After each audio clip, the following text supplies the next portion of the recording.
국회 법사위가 윤석열 대통령 탄핵 소추안을 발의해달라는 청원과 관련해 청문회를 열고 있습니다. 민주당 주도로 진행되는 가운데 국민의힘은 강력 반발했습니다. 국회에 나가 있는 취재기자 연결해 보겠습니다. 이다현 기자, 자세한 소식 전해주시죠.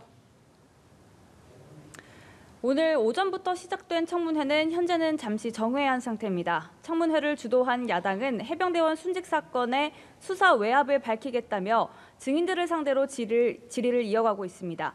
여야는 특히 대통령실 내선 번호인 02-800-7070 논란을 두고 정면 충돌했습니다. 민주당은 이 번호에 지난해 7월 31일 송수신 내역에 당시 대통령 비서실 법률비서관이던 주진우 의원이 포함된 것을 지적하면서 이해 충돌을 주장했습니다. 이에 주 의원은 사용자가 특정되지도 않은 일반 전화로 44초 통화했다고 한 것으로 어떻게 이해 충돌에 걸린다고 하느냐며 반박했습니다. 해병대원 순직 일주기이기도 한 오늘 여야는 청문회가 열리기도 전부터 거칠게 충돌했습니다.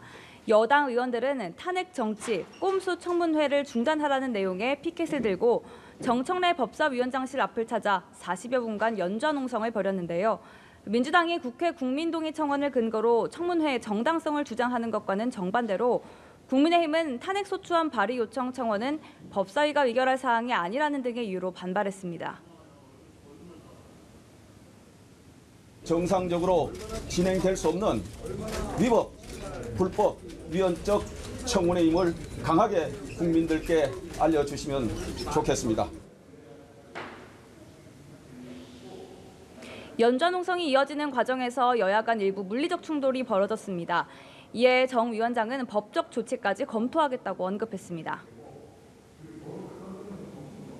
밀치고 그리고 또 그러는 몸싸움 과정에서 제 오른쪽 뺨을 누군가가 저도 위원장실에서 나오면서 이 회의장까지 오는데 앞을 가로막아서 굉장히 어려웠습니다. 국회 선진화법 166조는 다중에 의한 위력, 폭력은 더 무거워서 야당 단독으로 채택한 증인 가운데 이종호 전 블랙펄 인베스트먼트 대표와 신원식 국방부 장관, 김계환 해병대 사령관 등은 불출석 사유서를 제출하고 청문회장에 나오지 않았습니다. 네, 여당 전당대회 상황도 알아보겠습니다. 전당대회가 이제 불과 나흘 앞으로 다가왔죠? 네, 23일 전당대회를 앞두고 오늘 당원 투표가 시작됐고요. 또 2시부터는 마지막 당대표 TV토론회가 진행되고 있습니다. 자폭 전대라는 평가가 나올 정도로 후보 간 공방이 치열해진 가운데 전당대회 막판 쟁점으로 떠오른 공소 취소 부탁 논란이 여전히 거론되고 있습니다.